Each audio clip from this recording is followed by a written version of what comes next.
See, first of all, we should know the components of basal ganglia. Basal ganglia means when you take the cut section of cerebrum, basically we know the gray matter is like where do we have gray matter and where do we have white matter?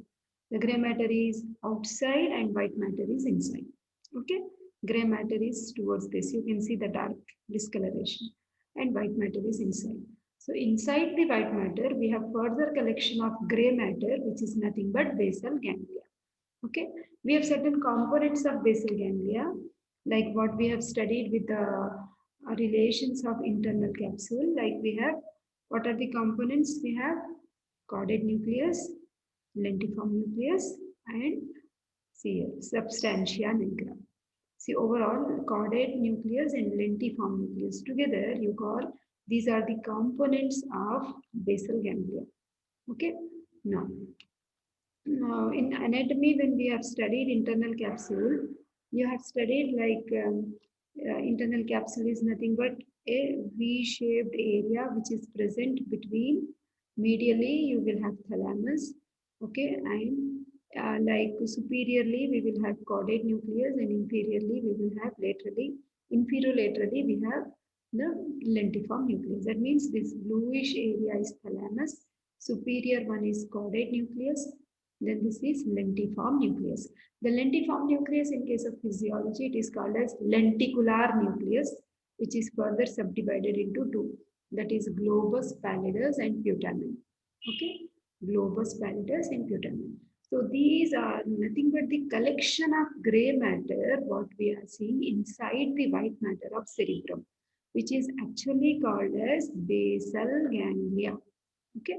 Basal ganglia are scattered masses of grey matter submerged in the subcortical substance of cerebral hemisphere. Okay.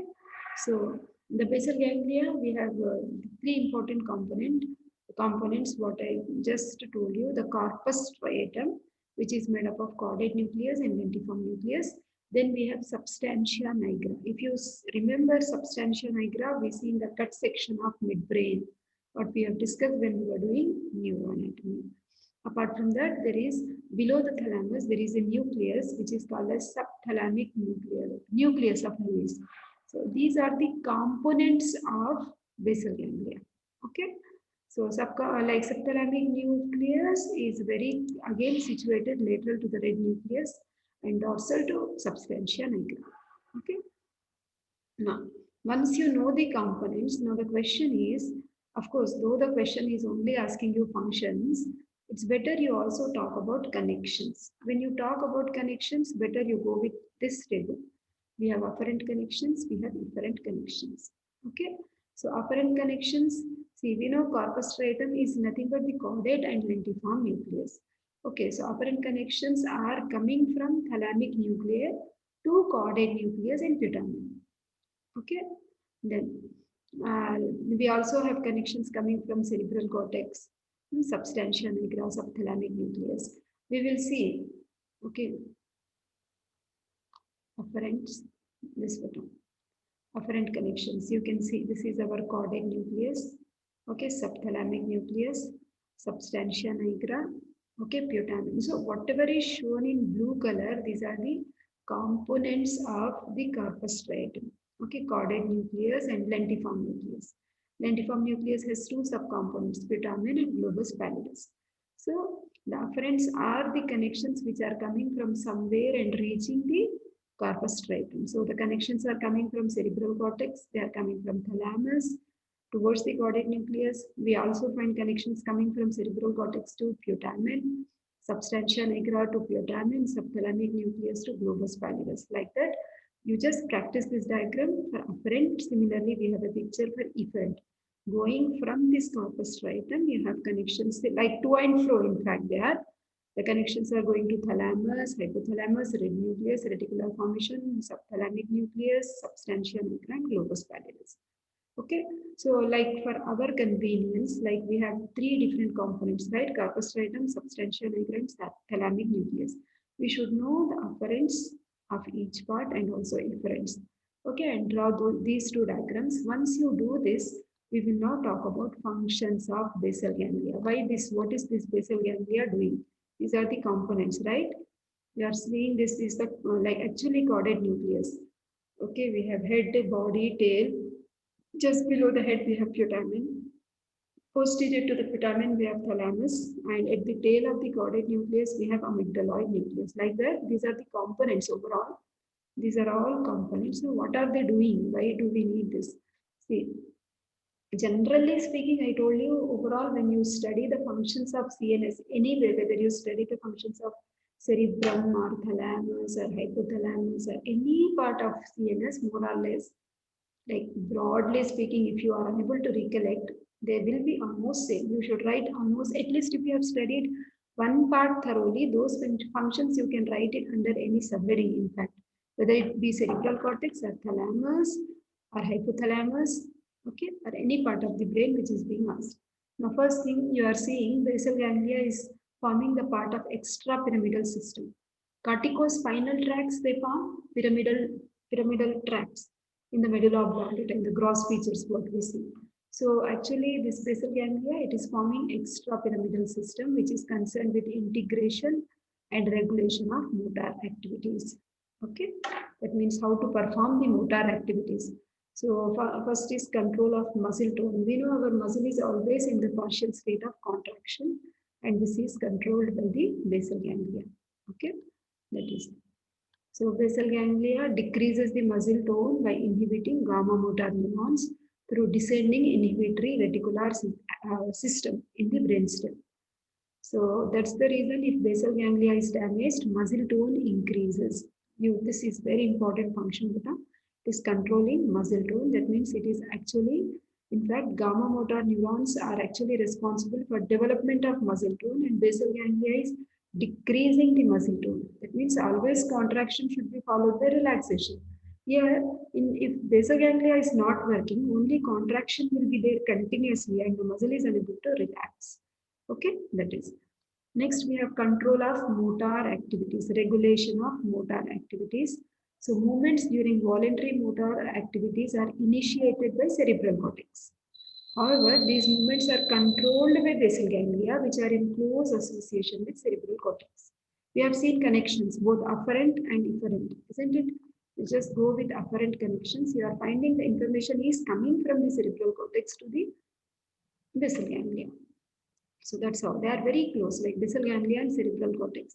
So suppose these movements are controlled by basal ganglia, which are in close connection with the cerebral cortex. So suppose if there is any lesion, you will see the control mechanism is lost and the movements become inaccurate and awkward. That means muscle will be in a typical state of contraction which looks awkward. That means contraction is not followed by relaxation. So basal ganglia controls motor activities because of nervous circuits. What we have seen, all these are the circuits. That means nothing but connections. Okay, circuits what we see between basal ganglia and other parts of brain involved in motor activity. So these neuronal circuits are actually arising from three areas of cerebral cortex: premotor area, primary motor area, and supplementary motor area. That means the connections are starting from here and they are received to the basal ganglia. Okay, those are all afferent connections. Okay, so all these nerve fibers, afferents from the cerebral cortex, reach the caudate nucleus. From here, the fibers go to putamen. He is talking about the same thing what you have studied here, beta, and it is this paragraph, the same thing has been put into words. Okay, connections are coming towards basal ganglia. So that is responsible for the regulation of conscious movements. Okay, so concerned with the regulation of like function of basal ganglia is also known as cognitive control of activity. So for example, like when stray dog barks at a man, immediately person understands situation and turns away. That means when we think, array, there is something wrong and we have to be cautious and careful. That is cognitive control of brain activity, which is under the control of basal ganglia. Even subconscious movements, they are also under the control of basal ganglia. Okay, like generally which are usually occurring during our motor activities. Like suppose when we are writing something, so like skilled activities such as writing, okay, like learning an alphabet, paper cutting, this is all associated with other muscular movements also. We bend, we take a body pose and everything. So that is subconscious movements which are under the control of basal ganglia. Then control of reflex muscular activity. Reflex in the sense, suddenly if you feel like if any object is trying to fall down, you will just move away from the object so as to protect yourself, isn't it? That means that is a protective reflex. So those are reflex muscular activity, particularly visual reflex, labyrinthine reflex we generally find in the internal ear, okay, which are important for the maintenance of posture. So it is important for the coordination and integration of impulse for these reflex activities. That's the reason if there is any lesion in the basal ganglia, the postural movements, especially the visual and labyrinthine reflexes, become abnormal. Okay, these abnormal movements are associated with rigidity. The muscle becomes rigid. Okay, so because of the loss of inhibitory influence, I already told you, muscle is in the state of contraction. It is unable to relax because the basal ganglia is not working. Basic function, you please remember beta, it is helping in, what is this? Decreasing the muscle tone, inhibiting gamma motor neurons. That means it is stopping the firing of the contraction of skeletal muscle. Okay, then control of automatic associated movements. These are also under the control. Example, swinging of arms while we are walking, appropriate facial expressions while we are talking or doing any work. Okay, these associated movements are controlled by basal ganglia. So in case if there is any lesion, again, the associated movements won't be there. Person will be, suppose if he is walking like a robot.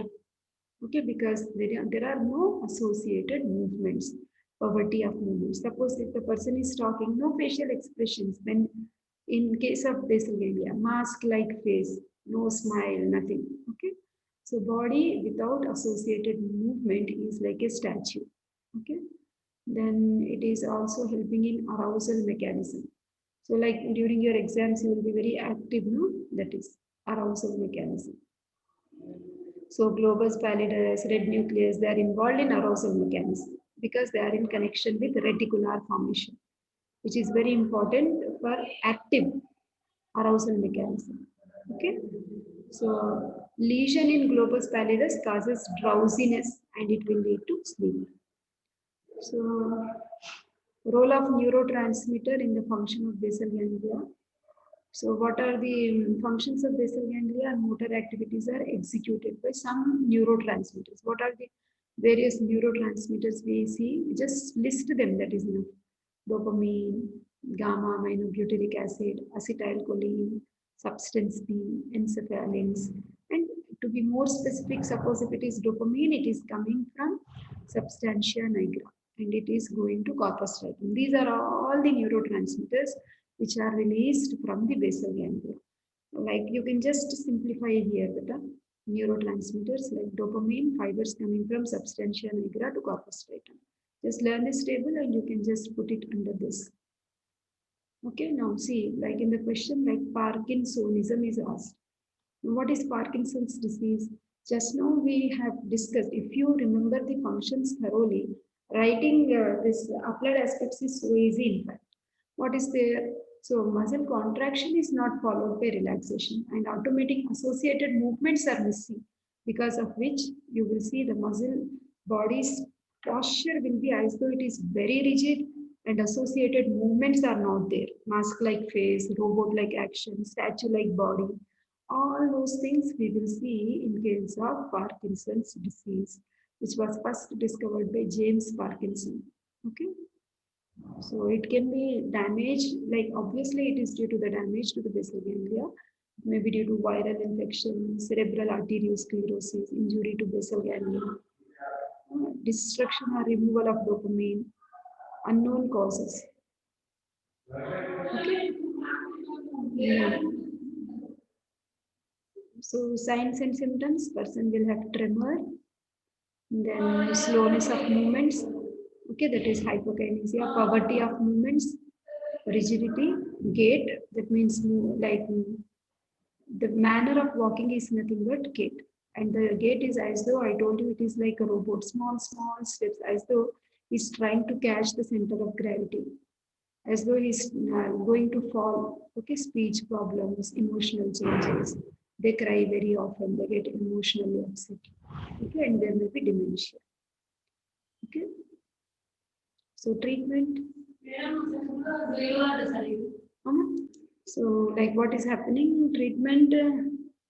Dopamine is the drug, which is generally like actually what is the neurotransmitter which is missing? The main thing what you have is dopamine. Okay, so which is inhibitory type of neurotransmitter, and this is missing. So if you give dopamine, automatically the problem will be solved. Okay, so dopamine injection, but dopamine doesn't cross blood-brain barrier, so it is given in the form of levodopa, L-dopa, which can cross the blood-brain barrier. Okay, it is. So that is about Parkinson's. Only Parkinson's is asked for this answer. Okay. Of course, these are other diseases. If copper is deposited in basal ganglia, that is Wilson's disease.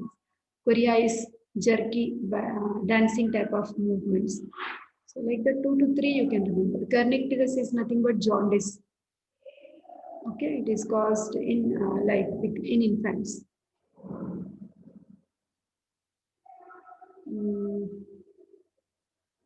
Then we'll see the next question. I think it is cortisol, but I remember. Next is cortisol. Describe the actions and regulation of cortisol. Connections, functions, Parkinson's. Picture is not little clear, Ritika. Try to send me a better photograph. Next is hypermetropia. Cochlea, in which discrimination, anterolateral sensory pathway, actions of estrogen, postural hypotension. This is very difficult. Neurotransmitters,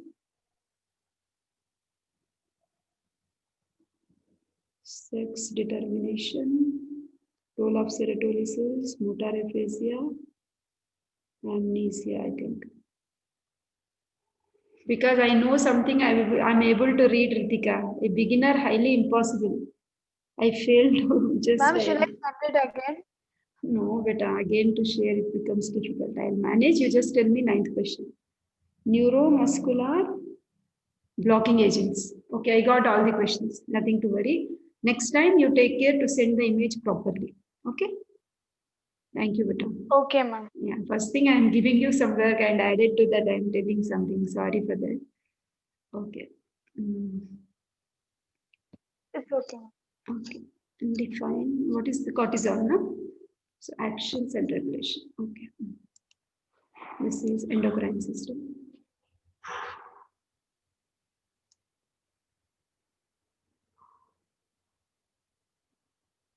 And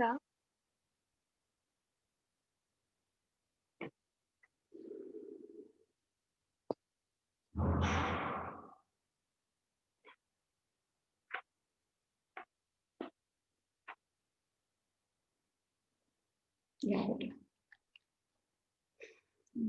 Tell me something about cortisol. Oh, from where it is coming? See, first of all, I'll tell you from this table. Adrenal cortex, isn't it?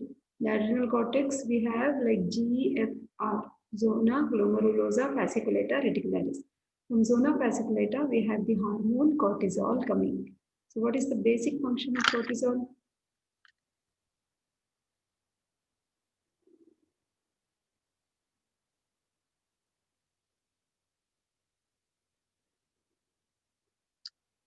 Cortisol increases blood glucose levels, isn't it? It prepares a person to cope up with stress. That's the reason if cortisol is more, it leads to diabetes. Okay, notice. Then what is the syndrome we have with cortisol? Do you remember? Cushing syndrome.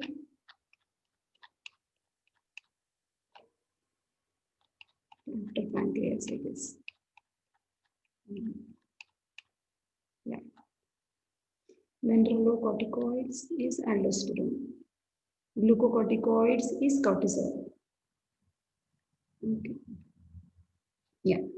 See, under glucocorticoids, the main chief hormone what we have is cortisol. Okay, source is zona fasciculata. Okay, it is a 1 carbon compound having 21 carbon atoms. Half-life is 70 to 90 minutes. Okay, the functions is important. See, this is aldosterone. This is secretion. Nobody will ask you secretion, don't worry. See, it's called as life protecting hormone. Because see, aldosterone is life saving because it is concerned with the absorption of minerals, sodium and chloride, and this is life protecting because glucocorticoids they help. Just now I told you to withstand stress and trauma in life. Suppose suddenly we are under stress, we need a lot of glucose in the blood because all the cells are dependent on glucose. So glucocorticoid supplies glucose to the cells. Okay, so that the cells are able to derive ATP energy to perform their functions. So to like withstand stress and trauma of life, we require glucocorticoids. Okay.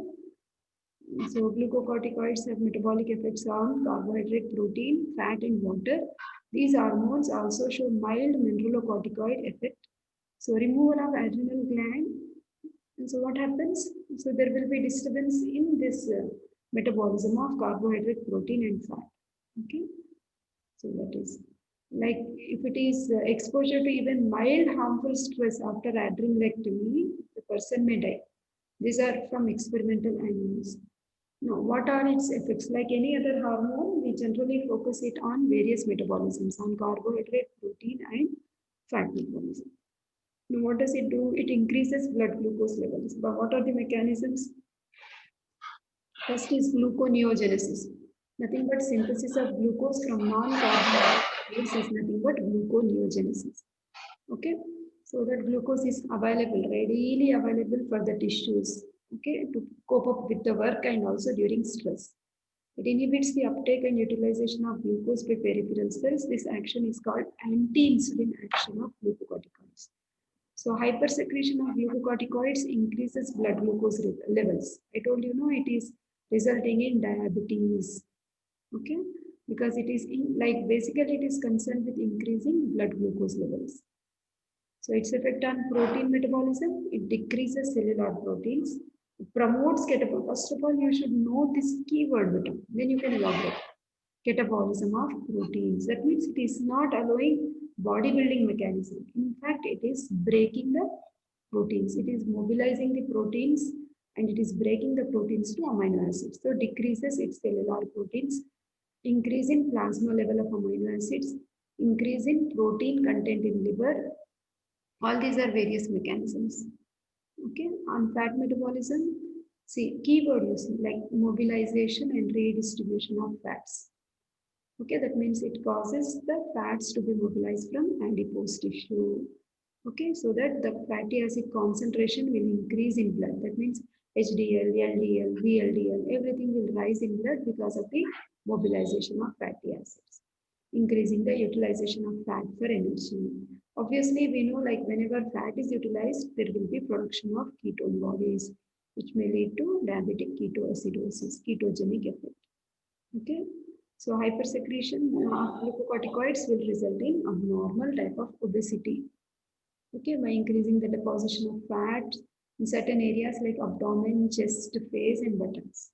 So what does it do on the water metabolism? It is important in maintenance of water balance. It accelerates excretion of water. Okay, suppose if adrenal insufficiency is there, water retention may be there and water intoxication. That means large amount of water will be retained in the body. Okay, that is how it is regulating water metabolism. Then now on mineral metabolism, it helps in the absorption of sodium to lesser extent and excretion of potassium. Okay, on bone, it helps in bone resorption. That means dissolution of bone, osteoclastic, and inhibits bone formation.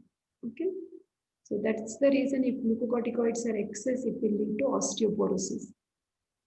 Then on muscles, it increases the catabolism of proteins. Okay, causes muscle weakness due to loss of proteins. We know already it is breaking down the proteins. Then it decreases the number of circulating eosinophils by increasing the destruction of eosinophils on blood cells. These are the actions.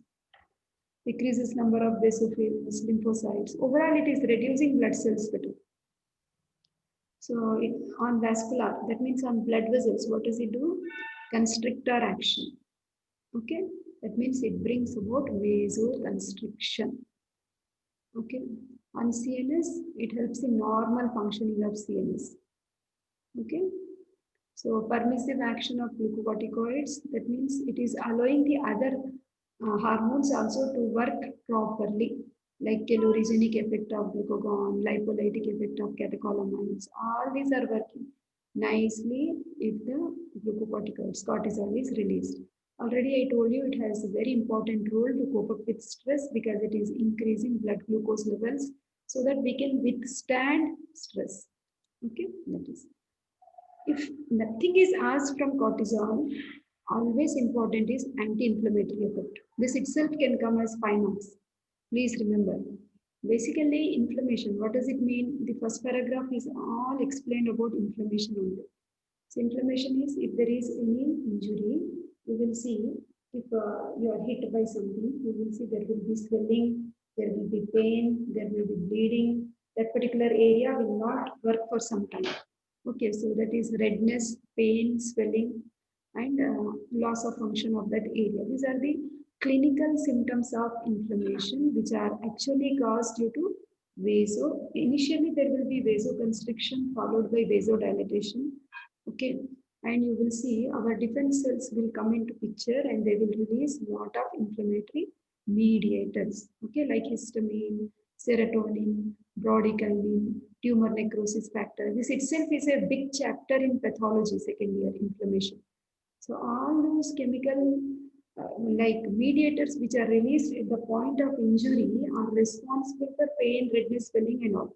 Okay, so now what does these glucocorticoids do? See, if the person, I hope you must be knowing like old people who have knee joint pains, they will be given steroid drugs. Steroids are very good painkillers, isn't it? So of course, no. Cortisol, pharmacology also you will study, glucocorticoids. Okay.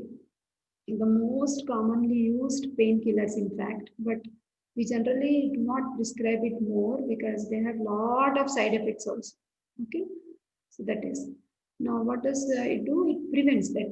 Like suppose if it is knee joint pain, redness, swelling, whatever functional is loss of function, that effect is completely cleared by this glucocorticoids. Okay, they prevent the inflammatory changes by inhibiting the release of chemical substances. What I told you, histamine, serotonin, bradykinin, tumor necrosis factors, all these are prevented from the release. Okay, so all this will help to bring back the state of inflammation to normal. Okay, that is. It also helps in anti-allergic actions. Okay, so immunosuppressive effects. That means, see, that's the reason. Immunosuppressive means it is preventing our immune function. So when do we give immunosuppressive drugs? Suppose when we are giving any organ transplantation. Okay, we do not want our immunity to work. Suppose if our immunity is working, that particular organ may get rejected. So temporarily we may stop our immune system to work. So under that condition, we can use glucocorticoids, which are helping in immunosuppression. Okay, so that is.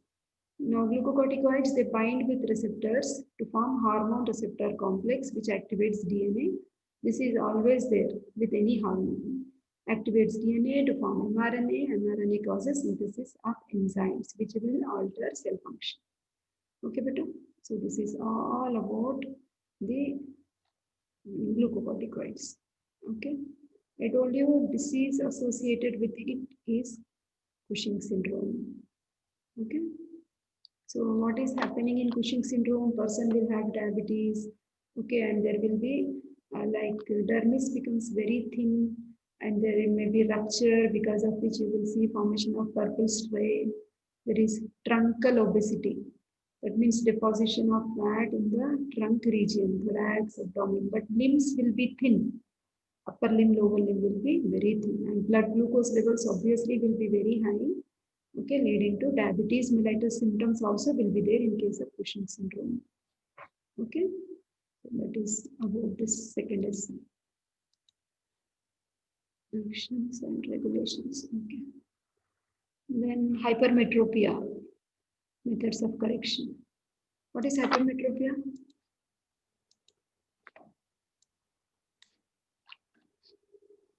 Farsightedness. Yes, beta. Yes, correct. Farsightedness. Farsightedness. So that means person is unable to see near objects or far objects. You are right. Ritu. He can see far objects. He can see far objects, but he will not be able to read the newspaper. Generally, what we see with old people, that is hypermetropia. Isn't it? How do we correct it? With biconvex lens. Okay. Basically, in normal eye, the light rays are focused on retina. In case of hypermetropia, the light rays are falling backwards. In order to bring them and to converge them and to allow it to fall on retina, we make use of biconvex lens. Okay, that is hypermetropia. What is the next question, Beta? Role of cochlea in pitch discrimination. Okay. So role of cochlea in pitch discrimination.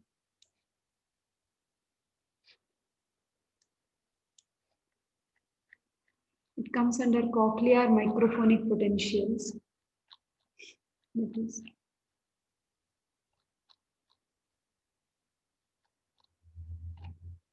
mechanism of hearing. Yeah, here only we will.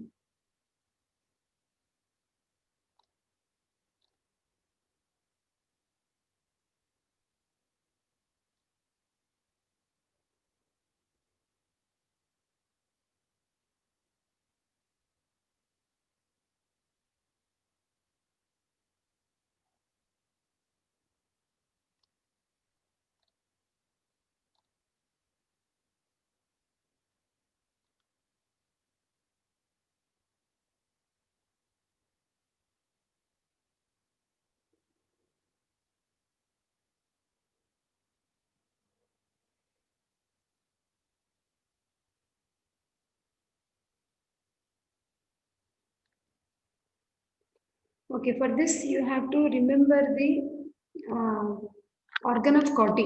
I hope you remember the picture of organ of Corti where we have inner hair cells and outer hair cells, isn't it? So now what is happening here in this pitch discrimination, you have to talk about this paragraph better, where you are finding almost all information. See here, now inner hair cells and outer hair cells have different roles. Okay, so inner hair cells are responsible for sound transduction. Transduction is nothing but for the transfer of sounds. These receptor inner hair cells are primary sensory cells which cause generation of action potential. From here, the information will go to the cochlear nerve. Okay, then we have outer hair cells which have different action. These hair cells are shortened during depolarization and they are elongated during hyperpolarization. This process is called electromotility. So this action of outer hair cells will facilitate movement of basilar membrane and increase the amplitude. Amplitude is like height, like the loudness, sharpness of sound. Hence, the outer hair cells are collectively called cochlear amplifiers. That means they are responsible for hearing of high-pitched, high sounds. The electromotility of hair cells is due to the presence of contractile protein called as prestin.